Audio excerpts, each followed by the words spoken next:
Swear.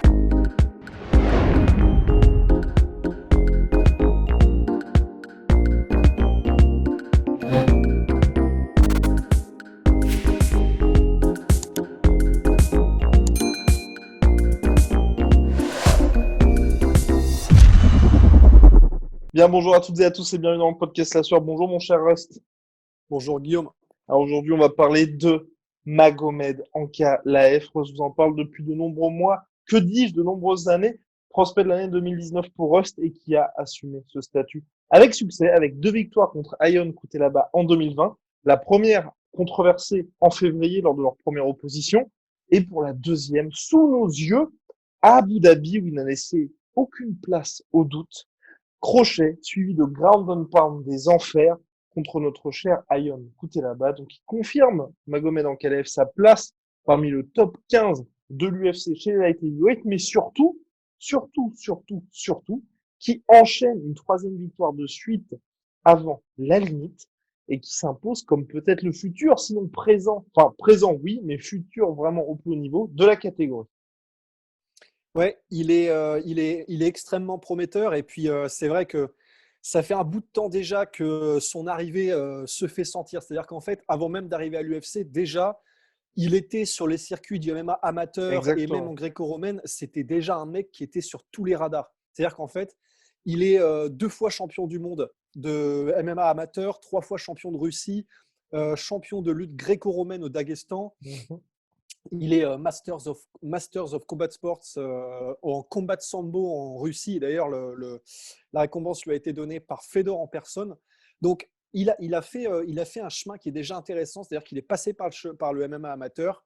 Il a fait son trou au MMA amateur pour vraiment engranger de l'expérience, pour vraiment engranger l'habitude, entre guillemets, de la cage, l'habitude des différentes situations, etc. Et donc, quand il est arrivé sur le circuit professionnel, et ben effectivement, il a tout raflé. À part, effectivement, on en reparlera, cette défaite contre Paul Craig, il a tout raflé et il est impressionnant. Alors, Aujourd'hui, on oui, va, on bilan va, d'ailleurs, bilan de 14 ans en carrière qui aurait très bien pu être un 15-0. On va en parler directement de cette défaite par soumission contre Paul Craig qui, moi, me brise encore et toujours le cœur. Parce que oui, donc, il s'est imposé, c'est, je crois, une clé de bras à la dernière seconde. Et ma question, triangle. triangle, c'est pourquoi a-t-il tapé? Parce que Ankalaev a tapé alors qu'il reste, enfin, c'était au buzzer, quoi.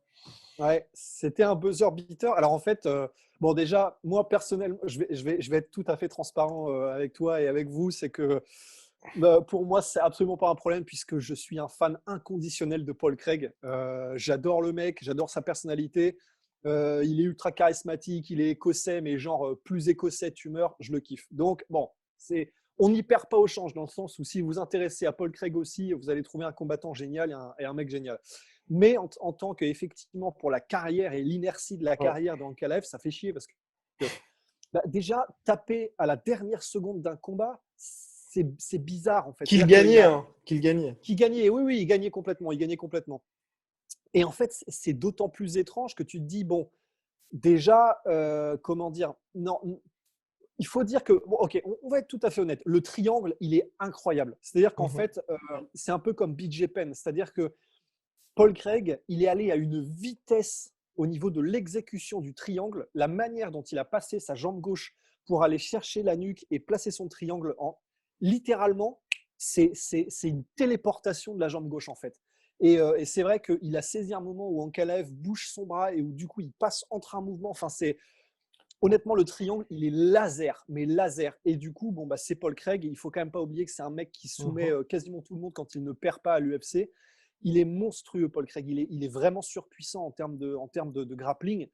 Et effectivement, quand ce mec-là, Paul Craig, qui est quand même énorme aussi, hein, commence à squeezer son triangle, ça doit être Ouais. monstrueux au niveau de la pression appliquée. Mais c'est vrai en fait, c'est-à-dire que ça doit être tellement monstrueux que ça a même fait visiblement oublier à Ankalaev qu'il avait qu'une seconde à tenir en fait. C'est assez délirant. Et son corner d'ailleurs à Ankalaev était vénère mais d'une force. Ouais, Et tu c'est vrai m'étonnes. que et voilà. Et en fait, effectivement, pour bâtir une légende Ankalaev après Mhm. ça, c'est horrible parce que c'est compliqué. Parce que déjà, ça fait très humain. C'est-à-dire que c'est un mec qui a tapé à la dernière seconde, il s'est fait choper, il s'est fait. Voilà, il est très humain. C'est-à-dire que bâtir un mythe autour Ouais. d'Ankalaev, ça va être compliqué, d'autant plus que D'autant plus que, même lors de ses combats qu'il a gagnés avec brio à l'UFC, il s'est aussi fait toucher et parfois durement. C'est-à-dire que contre Et c'est Kitson ça Abreu, notre petite inquiétude d'ailleurs. exactement, parce que contre Abreu, qui est pourtant pas un master, un Ouais. maître du striking, et contre Lu Yingboula, il s'est fait quand même toucher. Il a été un peu Mm. groggy sur ses jambes pendant Ouais. quelques secondes. Donc, il se fait toucher. Et quand il se fait toucher, après, c'est la light heavyweight, mais quand Ouais. même, il accuse le coup. Donc, ça, qui donc rajoute un peu à ce côté, entre guillemets, Il est voilà, humain. Il est humain. c'est pas comme le Predator avec Schwarz. Ouais. Pardon? Il est humain. Il est humain, tout simplement. Voilà, entre guillemets, il saigne, il est humain. Enfin voilà, et donc il y a ça qui peut entraver un peu le mythe qui aurait pu être construit au cours d'Ankalaev, pour Ankalaev qui pourtant avait fait toutes les étapes, Et pour le mais reste, néanmoins, parce que pour le reste, il est et terrifiant. voilà, On en ouais, parlait pour le lors de reste, la pesée. Oh là là, physiquement, même la présence qu'il a. Il y a certains qui reprochent à Khabib et à ses combattants du Caucase de ne pas spécialement avoir de charisme. Et moi, je trouve que vraiment ce côté taiseux. ouais, il est alors d'autant plus que bon, alors après c'est très personnel, mais Il y a un Ankalaev, mec taiseux d'un mec 88, 95 kilos, quoi. bah, c'est ça. Et en plus de ça, alors là, c'est vraiment très personnel, mais moi, physiquement, il me stresse en fait, Ankalaev. Il a une tête, il a un visage que je comprends pas, que j'arrive pas à lire. Je sais Ouais. pas, il a des yeux et un nez, on dirait vraiment un aigle en fait, on dirait un animal. Et je sais pas, j'arrive pas à le comprendre en fait, j'arrive pas à comprendre sa tête à Ankalaev. Et il est impassible effectivement, mais tu sens qu'il est sans pitié en fait. Mhm. C'est très étrange comme mix, mais effectivement, ça fait une présence qui est malaisante, mais dans le Ouais, sens flippante, en fait. Tu dis, exactement. ce mec-là, c'est vraiment un animal, en fait. Et au-delà même de la présence, et effectivement, par exemple, dans le stare-down contre Paul Craig, fidèle à son habitude, du coup, est arrivé pour le stare-down et il était en mode, bah, vraiment, voilà, je vais entrer dans ton espace personnel. Et Ankalaev avait un sourire, mais en mode, le sourire malsain du mec qui sait qui va t'éclater le lendemain, en fait. Ça a été le cas pendant 4 minutes, pendant 14 minutes et 59 secondes, mais pas la dernière, et c'est dommage parce qu'il a perdu. Mais effectivement, il a cette présence physique qui est intimidante. Et alors en plus, c'est vrai qu'au niveau des compétences martiales, alors là, franchement, on se régale, on se régale. Alors, à la limite, je te propose de faire le dernier truc qui fait que moi, c'est presque un des derniers trucs qui me gêne avec lui. Et après, D'accord. je te propose d'aller direct sur tout Ouais. ce qu'il fait qui est hallucinant. Mhm. Et le dernier truc qui me gêne un peu avec Ankalaev, comme ça on s'en débarrasse, c'est que donc c'est un contre-attaquant, primairement. C'est un gars ses KO les plus ouf, il les a en contre. Que ce soit par exemple contre Martin Pracchio, je crois, ou contre Klidson Abreu, où genre quand il place son uppercut et qu'il lui pète le nez, c'est en contre à chaque fois. Il a un coup d'œil, ou contre Couté là-bas, le Écoutez, dernier là, combat. oui. Bah, les deux Il a un knockdowns, coup il a d'œil, tiré. Ouais. absolument. Il a un coup d'œil qui est hallucinant en Kalev. C'est-à-dire que, bon, il va, de toute façon, il va feinter, il va provoquer des trucs, et il va. Mais si, ne serait-ce que toi, de ton côté, tu fais l'erreur de rester la tête à un endroit donné pendant une demi-seconde de trop, sans Mhm. bouger et sans avoir de mouvement de tête ou sans avoir de parade ou de mouvement de déplacement, si tu es une seconde trop longtemps, bim, il te voit, il te snipe immédiatement. Honnêtement, c'est flippant. Le coup d'œil, il est flippant. Mais néanmoins, comme c'est un contre-attaquant, il y a pas mal de combats. Alors, il a un taux de finition qui est incroyable, hein, mais un peu comme sur certains combats d'Anderson Silva, il y a des combats où il va être hyper attentiste et parfois c'est trop en fait. Contre Klidson Abreu, par exemple, bah, il le dominait complètement. Et je sais pas, il attend. Il attend l'opportunité parfaite, il attend, voilà, il gère, il contrôle, mais il attend. Et ça, c'est le dernier truc, voilà, avant qu'on passe un peu à faire sa dithyrambe. Mais en gros, c'est que voilà, il est parfois peut-être un peu trop attentiste et ça peut être frustrant. Ouais. Maintenant, voilà, faut aussi rendre à César du Daghestan ce qui lui appartient. Enfin, quoique, si on voulait faire un truc César, ce serait plutôt Rabib, mais c'est que Ankalaev, alors déjà, il y a un truc qui est assez bizarre, c'est que j'ai été obligé de voir sur sa page Insta et de retrouver des photos où il signe des posters pour voir s'il était gaucher ou droitier, en fait. Parce qu'il y a des combats qu'il va faire en totalité en southpaw, c'est-à-dire comme si tu étais gaucher, et des combats qu'il va faire en totalité en posture de droitier, c'est donc avec la jambe gauche devant. Et il le fait dans les deux cas avec autant de maîtrise. Donc déjà, j'étais en mode, c'est-à-dire que c'est même pas qu'il fait des changements de garde à la Mhm. TJ Dillashaw ou à la Adesanya ou John Jones, etc. C'est-à-dire qu'il y a même des combats où il décide de, bah, pour probablement des raisons particulières, c'est-à-dire que par exemple contre Klidson Abru, qui était un mec qui est connu pour son jiu-jitsu brésilien, eh ben, il s'est mis en droitier avec donc la gauche devant, parce que du coup, sa main droite, qui est sa main forte, pouvait venir en uppercut et avoir un bras arrière fort pour et venir en uppercut et arrêter les tentatives de takedown. Donc, c'est à chaque fois stratégique. Mais déjà, le fait qu'il soit autant à l'aise des deux postures, des deux stances, bah déjà, ça fait un combattant qui est assez rare. Et en plus de ça, il a effectivement un répertoire au niveau anglaise, au niveau combinaison, même en Ouais, anglaise, qu'il place de temps en temps, et surtout au niveau combinaison pied-point, qui sont ouais. impressionnantes. Franchement, allez voir son KO contre Martin Praccio, le Polonais. C'est impressionnant. Honnêtement, c'est une des séquences. D'ailleurs, je l'ai refaite dans mon salon tellement je voulais comprendre le mouvement et tout seul comme un crétin. C'est qu'en fait, donc, il est en position de gaucher, il a la jambe droite devant. Honnêtement, on a l'impression que c'est un jeu vidéo ce qu'il fait. Déjà, il commence par contrer, parce qu'effectivement, comme on l'a dit, c'est un contre-attaquant. Il commence par contrer avec un espèce de mi-crochet, mi-jab, en baissant son buste pour sortir de la ligne d'attaque, et ce qui marche parfaitement, puisque en gros, Martin Praccio vise une cible qui n'est plus là. Il le met groggy sur cette espèce de jab crochet bizarre, et alors après, c'est Tekken. Il se relève, boum, crochet, crochet, c'est à moitié des crochets des supercuts, alors que le mec on est en train d'essayer de se souvenir quel est son prénom. Et il finit ensuite immédiatement, mais ça dure vraiment, ça dure une seconde. Et il finit sur un high kick des enfers de sa jambe gauche pour finir le travail. Même si le mec à la garde, ça passe comme dans du beurre et il est KO immédiatement. Et franchement, c'est ça en fait. Ankalaev, c'est quand il enclenche la marche avant, littéralement en une seconde, et il peut placer 3-4 coups en une seconde, hein, c'est terminé. Il a une puissance dans les mains et une technique qui est impressionnante. Et en plus de ça, il les set up avec énormément de feintes, des feintes de changement de niveau, parce qu'en plus, il peut venir avec n'importe quel type d'attaque. Contre Lu Boula, il a mis un KO par front kick, c'est-à-dire qu'il peut tout faire en fait. Il est bon en clinch, il est bon au sol.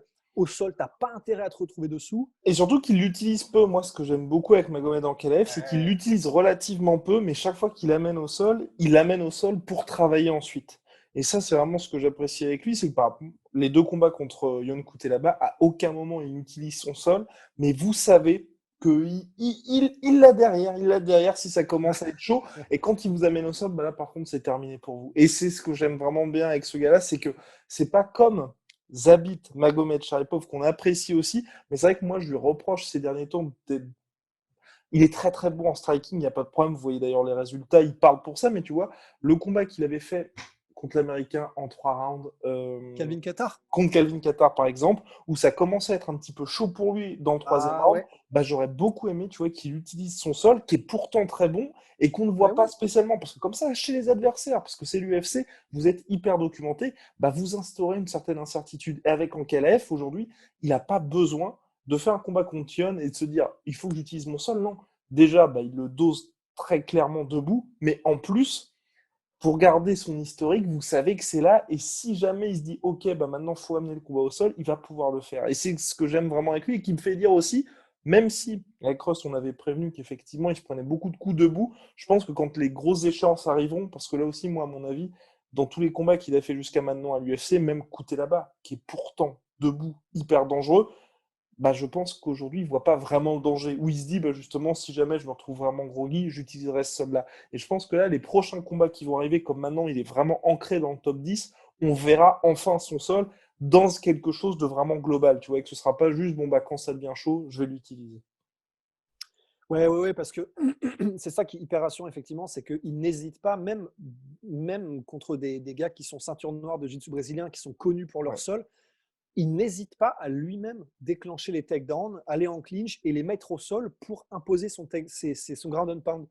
Et c'est là où effectivement c'est impressionnant, c'est que bon, il s'est fait surprendre contre Paul Craig, c'est clair, mais ça n'a pas pour autant entamé sa Non, confiance en c'est son clair. jeu au sol et sa confiance en son ground and pound. Oui, et puis C'est-à-dire surtout que qu'il est vraiment. il s'est vraiment fait surprendre, hein. On insiste là-dessus Ah contre ouais. Craig. Il était en position dominante. Il y avait pas, enfin vraiment clairement pour lui et puis même pour nous, hein. Enfin, c'était juste le fait que ce soit Paul Craig hyper opportuniste et qui a réussi à parfaitement placer le triangle. Mais sinon, la position dans laquelle il était, enfin, dans le combat, il était en contrôle. Il était vraiment en contrôle. Et je pense que dans son Ah esprit, oui. c'était bon, bah, je gère comme ça, je suis en position dominante et on termine le round et le combat comme ça et c'est plié, quoi.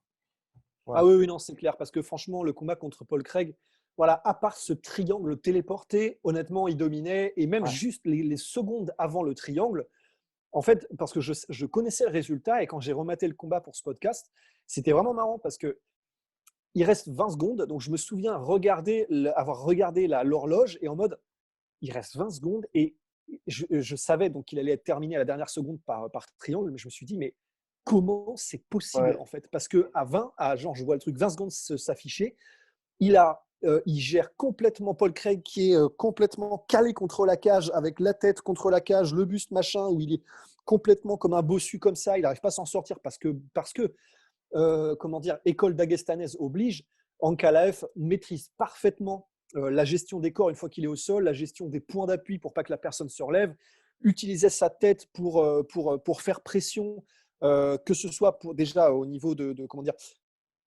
pour éviter que la personne ne se relève, c'est-à-dire que ça fait comme un troisième bras quand tu as besoin de Mhm. contrôler les deux mains et tu poses ta tête. Et ça permet aussi de pouvoir jauger quand tu poses ta tête contre la mâchoire de l'adversaire. Tu sais que en gros la tête est juste au-dessus. Enfin, il utilise ça à merveille. Et là, il le faisait contre Paul Craig, qui était donc calé contre la cage. Tout allait vraiment, mais comme sur des roulettes. Et je me suis demandé, mais comment est-ce que c'est possible avec ce niveau, entre guillemets, de contrôle et pas trop de prise de risque qui se fasse surprendre. Mais voilà, c'est juste que honnêtement, Paul Craig a parfaitement joué son coup. Le truc, il est impossible quasiment de le voir venir. Enfin, c'est vraiment, on part d'une inattention et d'un mouvement comme ça de Ankalaev qui dure littéralement un dixième de seconde sur lequel capitalise Paul Craig. Et donc voilà, c'est sûr qu'à part ça, il maîtrise. Il maîtrise le sol, il maîtrise, et même d'ailleurs contre Paul Craig qui est un spécialiste du sol, il y a des moments, c'est flippant. C'est-à-dire qu'il y a des moments où il est en train de défendre. Il a déclenché le takedown contre Paul Craig. Paul Craig défend, donc il est en sprawl sur Ankalaev. Et Ankalaev, et franchement, la séquence, elle est ouf. Il est sur ses genoux. Il chope l'arrière des genoux de Paul Craig. Et en étant sur ses genoux, il déclenche un takedown où il l'emmène en hauteur faire un tourniquet et il le remet sur son dos pour arriver en position dominante. Et il me semble en demi-garde. Il est capable de faire des trucs, je sais pas, ça défie les lois de l'univers, en fait. Donc, Impressionnant. impressionnant. Impressionnant, monsieur Ankalaev. Vivement la suite pour lui, sachant qu'on le rappelle à chaque fois, cette catégorie light heavyweight, ce qui est très bien, c'est quand il y a des gros prospects comme ça qui arrivent. Souvenez-vous de Volkan Ozdemir en 2017, 3 victoires, et puis ça y est, il est passé de non signé à l'UFC à combattant pour le titre. Donc Ouais. voilà, mon cher Rust, bah, je vais vous dire, je vous souhaite une très très bonne soirée. Vous dire à la prochaine. Big shout out à my sweet protein, moins 38% sur tout my protein avec le code la sueur, moins 10% sur tout Venom avec le code la sueur et l'opération 50 G's continue. Road to 50 000 abonnés. Nous comptons sur votre soutien. Et puis n'hésitez pas à balancer un petit pouce bleu, ça fait toujours plaisir également. Allez! Allez, see you. Soit